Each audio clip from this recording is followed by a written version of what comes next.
I grew up in California for the first 14 years of my life.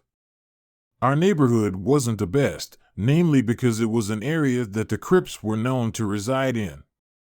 If you don't know, the Crips are members of one of the biggest Los Angeles street gangs. My best friend, who I always called Stevie D, lived 2 doors down. We had other friends, of course, but we would often hang out just he and I. We'd usually ride our bikes together around town or play video games, just basic kid stuff. When we were 12, we were biking around the neighborhood one night and decided to visit a well-known abandoned house. It had been uninhabited for many years because no one would buy it for whatever reason. When we pulled up on our bikes to the front of the house, Stevie pointed to the window and said, "Look."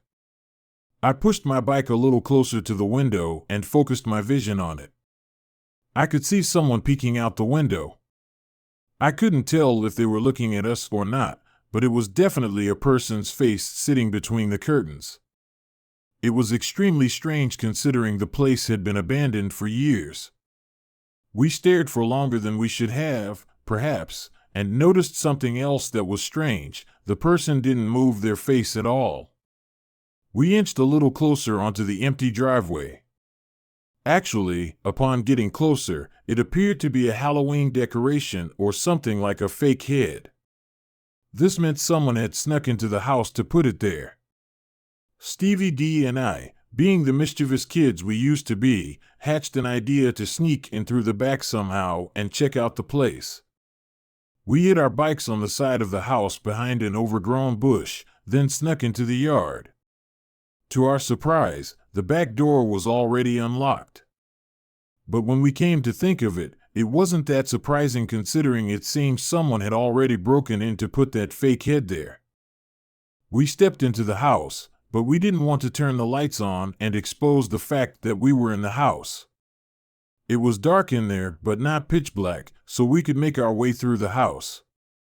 We got to the living room first because we wanted to check out that fake head thing at the window. It smelled really bad in that room, though. We picked up the head from the windowsill and immediately dropped it and screamed. I dropped it not because it was surprisingly heavy, but because it also felt like real skin. I saw a dark liquid pouring out from the bottom of the head that was now on the floor. It was blood. It was a real human head. There were 2 cracks in the ceiling above us. Stevie and I looked at each other with our mouths hanging open.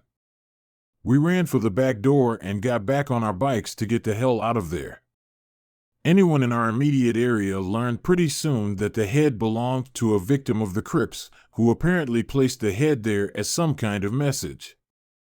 I don't think anyone knew the full story, but there was a good chance whoever placed the head there was still in the house because Stevie and I both heard cracks in the ceiling above us as if someone was coming downstairs.